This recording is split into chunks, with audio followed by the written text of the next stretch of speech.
Walter Kowalski's house had two rules: no visitors and no questions about the basement.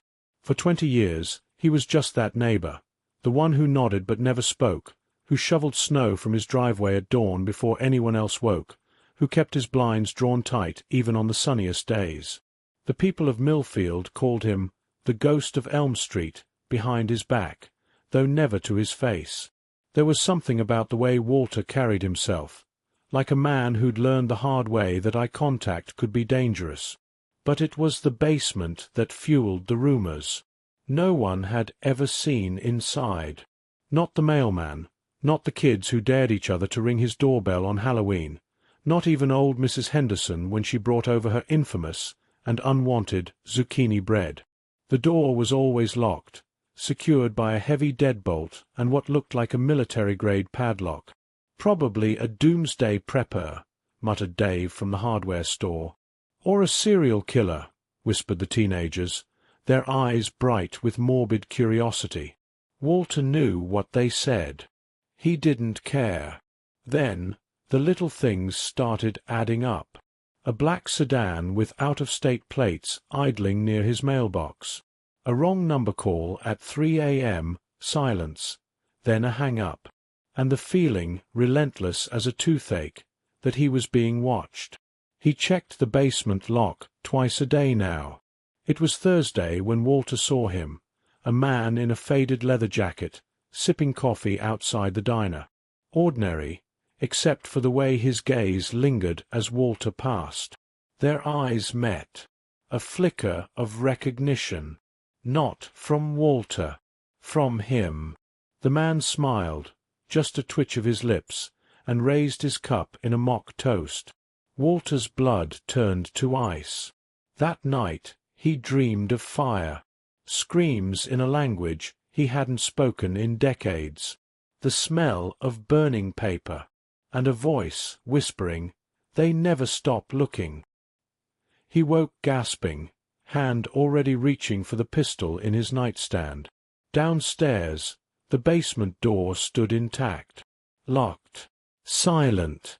But for the first time in 20 years, Walter wondered if the locks would be enough. Walter was boiling water for tea when the knock came.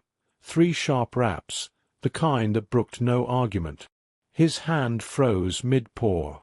Too early for mail. Too loud for neighbors. Through the peephole, 2 men in crisp suits, their postures rigid as gravestones. The taller one held up a badge. "Federal Bureau of Investigation, Mr. Kowalski. We need to speak with you." Walter exhaled through his nose. "So it begins."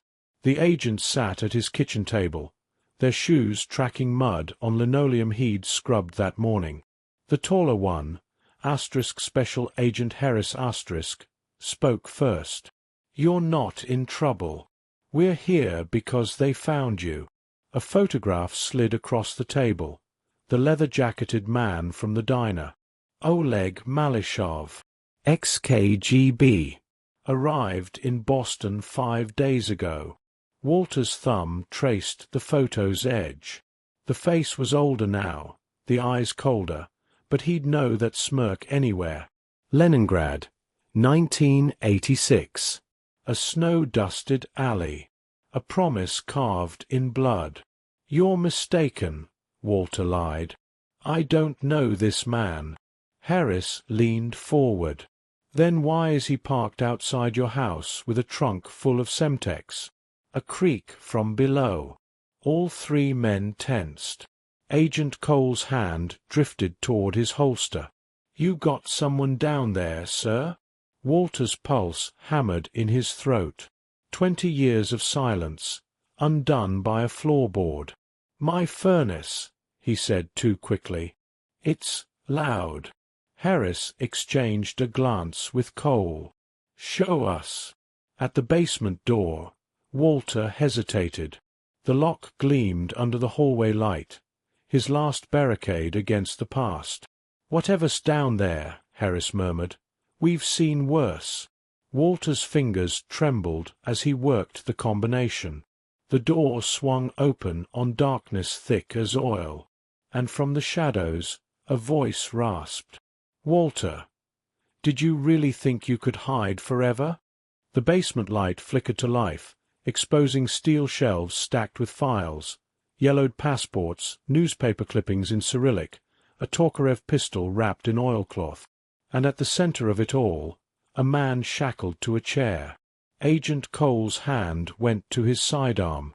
"Jesus Christ, Kowalski." "Not what you think," Walter said, his voice gravel. The prisoner lifted his head. A jagged scar ran from his eyebrow to his jaw, a souvenir from Lubyanka's interrogation rooms, asterisk. "Zdravstvuyte, tovaryshi," the man croaked. "Welcome to Walter's Museum of Ghosts." Upstairs, over coffee gone cold, Walter unspooled his truth.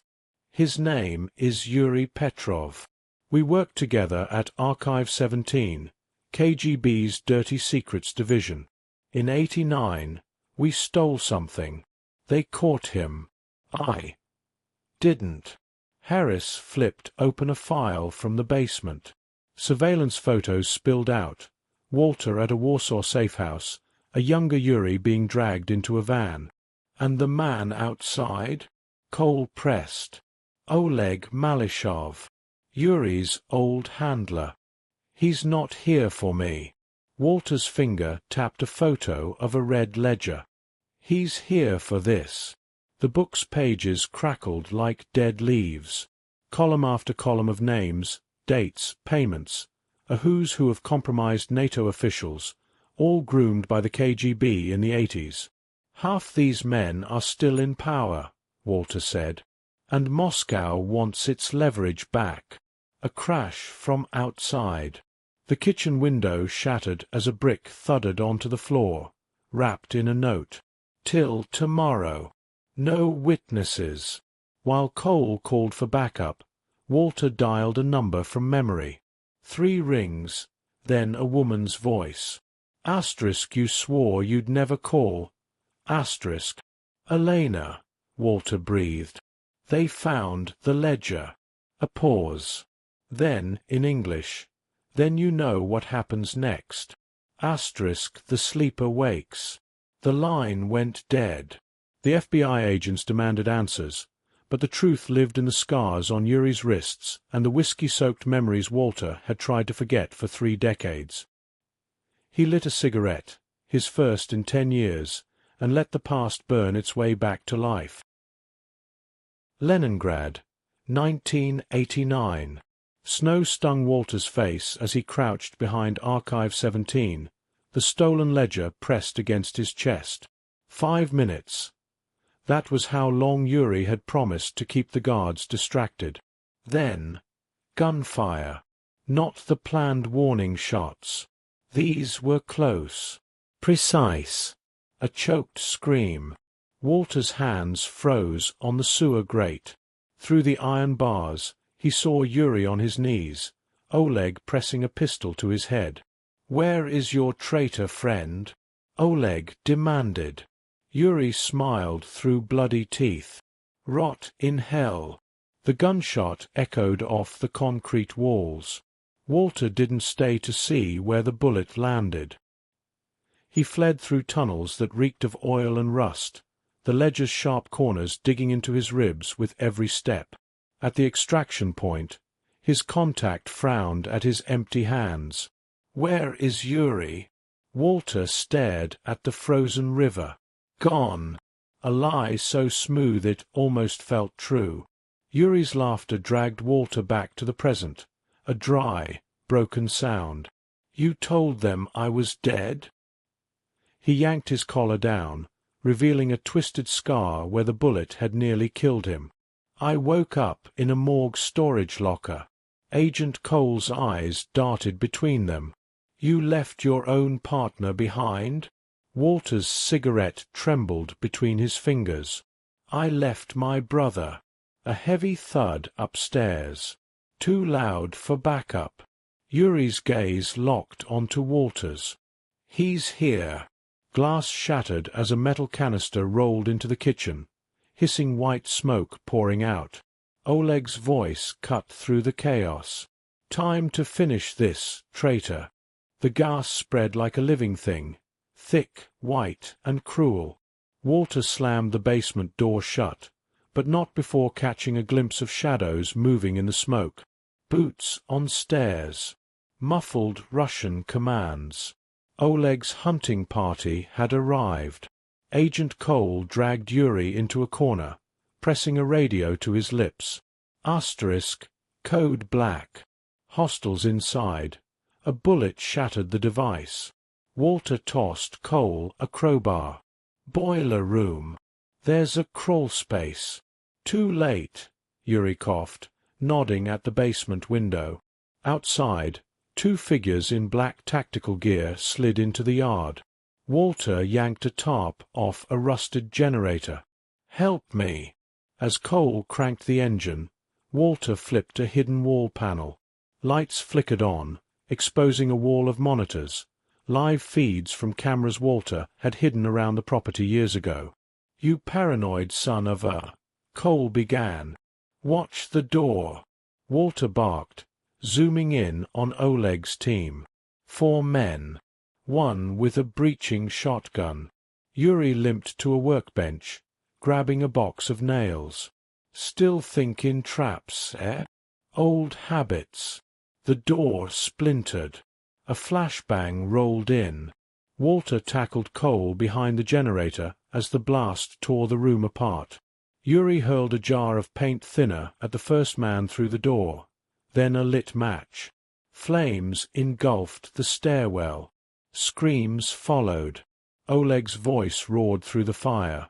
You think this changes anything? You die today. A grenade clattered down the steps. Yuri dove for it, lobbing it back. The explosion shook the house, collapsing the staircase. Why? Walter shouted over the ringing in his ears. Yuri grinned, blood trickling from his nose.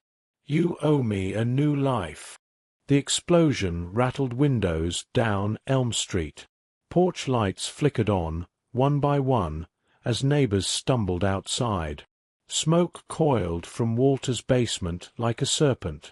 Mrs. Henderson gripped her robe, squinting through cat-eyed glasses. That's no gas leak. Teenagers filmed the chaos on phones. Dave from the hardware store stood frozen, a baseball bat dangling at his side. FBI's already here, he muttered. Ain't our fight. But then a scream tore through the night.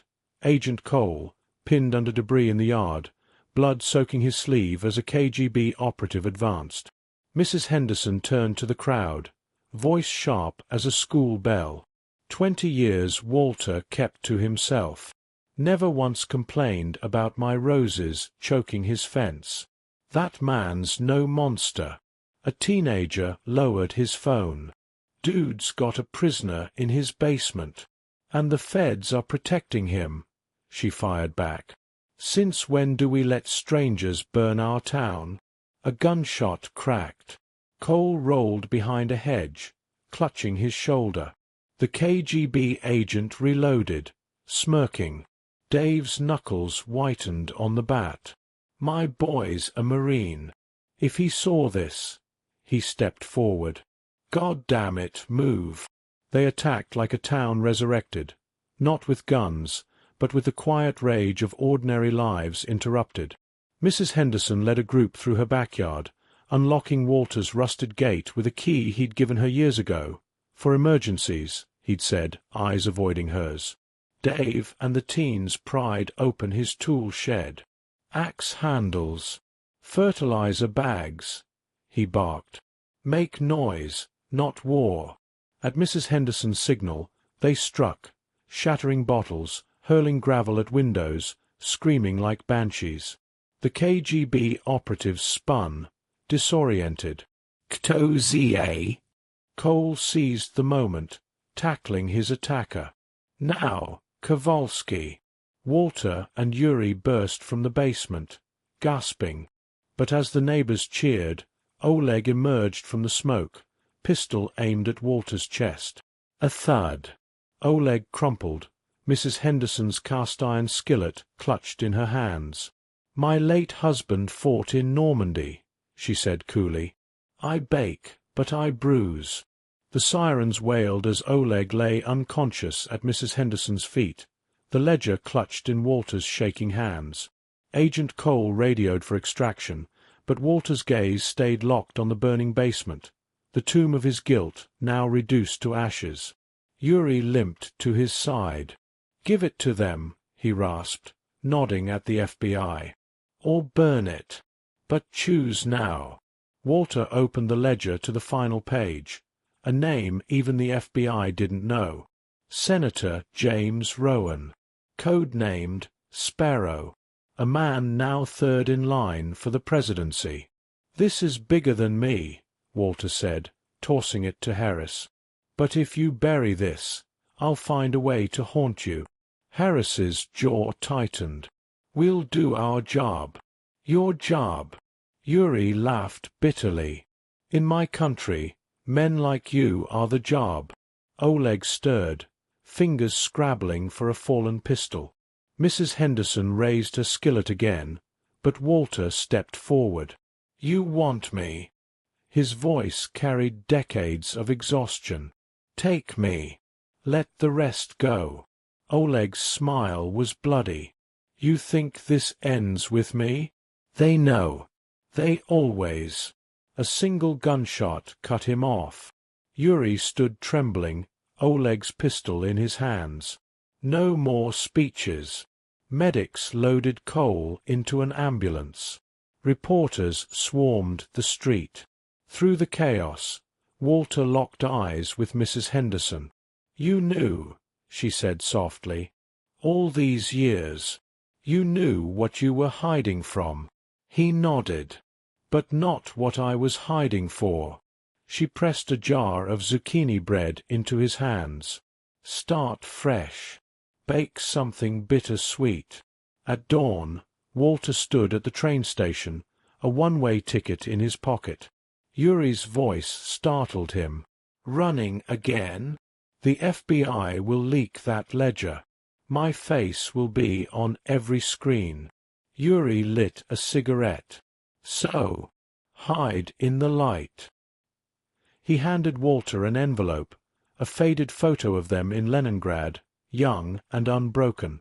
"For when you forget," he said, vanishing into the crowd. 1 month later, Senator Rowan resigned. Walter didn't watch the speech. He sat on a park bench, sunlight warming his face, a newspaper headline at his side. KGB sleeper network exposed. Whistleblower remains anonymous. A girl's voice chirped. "Mister, is this seat taken?" He looked up. Elena's eyes, same as her mother's, glinted with mischief. "Mom says you owe her a letter." Walter smiled. For the first time in 30 years, it reached his eyes.